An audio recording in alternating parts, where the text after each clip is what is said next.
ये कहानी सिर्फ सुनने के लिए नहीं है। ये कहानी सुलो जाने से पहले देखने और सुनने के लिए है। अगर आपके दिल में कभी दर्द रहा है, अगर आपने किसी अपने को खोया है, अगर आपको कभी लगा है कि ईश्वर आपको भूल गए हैं, तो वो इस वीडियो को अंत तक जरूर देखिए, क्योंकि ये कहानी बदल सकती है आपकी सोच, आपका दिल और शायद आपका जीवन भी।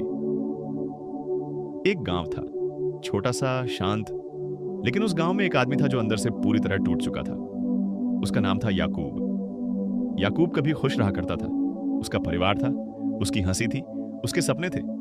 लेकिन एक ही साल में सब छिन गया। बीमारी आई। पहले उसकी पत्नी गई, फिर उसका छोटा बेटा। गांव के लोग कहते थे, ईश्वर ने इसे छोड़ दिया है। याकूब दिन भर चुप रहता, रात को अकेले बैठकर आसमान देखता और धीरे से कहता, अगर कोई ईश्वर है तो मुझे भी देख ले।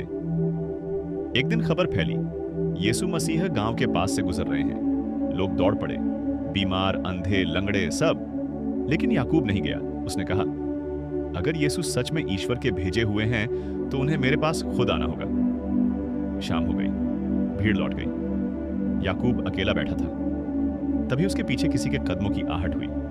एक शांत आवाज आई, याकूब। वह चौंक गया, क्योंकि उसने किसी को अपना नाम नहीं बताया था। पीछे मुड़कर देखा, सफेद वस्त्रों में एक व्यक्ति, आंखों में अजीब सी रोशनी, चेहरे पर गहरी शांति। याकूब कांपते स्वर में बोला, क्या क्या आप यीशु हैं? यीशु मसीह मुस्कुराए और जमीन पर उसके पास बैठ गए। कोई सवाल नहीं, कोई उपदेश नहीं, बस शांति। कुछ देर बाद यीशु बोले, तू टूटा हुआ है लेकिन बेकार नहीं। याकूब की आंखों से आंसू बहने लगे। उसने कहा, मैंने सब खो दिया है प्रभु, अब मुझ में कुछ भी नहीं बचा। यीशु ने धीरे से उसकी छाती पर हाथ रखा और कहा, जो खोया है वह तेरी आंखों को दिखता है, जो बचा है वह तेरे दिल में है। उस पल हवा रुक गई, पत्ते भी जैसे ठहर गए। याकूब ने महसूस किया, उसके दिल का बोझ हल्का हो रहा है। तभी यीशु खड़े हुए और बोले, चल मेरे साथ। वे गांव के बाहर उस कब्र के पास आए जहां याकूब का बेटा दफन था। याकूब डर गया, नहीं प्रभु, कृपया नहीं। लेकिन यीशु ने उसकी ओर देखा, वही शांत नजर। यीशु ने कब्र की ओर हाथ उठाया और बस इतना कहा, डर खत्म। कोई बिजली नहीं, कोई शोर नहीं, बस एक गहरी खामोशी। याकूब ने देखा, कब्र के पास मिट्टी हिलने लगी और तभी एक छोटी सी आवाज आई, अब्बा। याकूब की सांस रुक गई।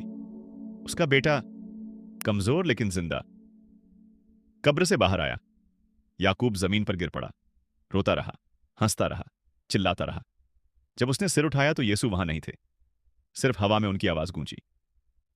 विश्वास का मतलब चमत्कार देखना नहीं, विश्वास का मतलब है अंधेरे में भी मेरा नाम लेना। उस दिन के बाद याकूब वही आदमी नहीं रहा। दुख आया फिर भी, आंसू आए फिर भी, लेकिन अब वह कभी अकेला नहीं था। याकूब की तरह हम सब कभी न कभी टूटते हैं, रोते हैं, अकेले पड़ जाते हैं। लेकिन अगर आपने इस कहानी में जरा सी भी उम्मीद महसूस की है, अगर आपके दिल में यीशु का नाम सुनकर थोड़ी सी भी शांति आई है, तो इस वीडियो को लाइक जरूर करें ताकि यह कहानी किसी और टूटे हुए दिल तक पहुंच सके। और चैनल को सब्सक्राइब करें, क्योंकि यहां हर वीडियो किसी न किसी को अंधेरे से बाहर लाने के लिए है। याद रखिए, यीशु आज भी जीवित हैं और आज भी सुनते हैं।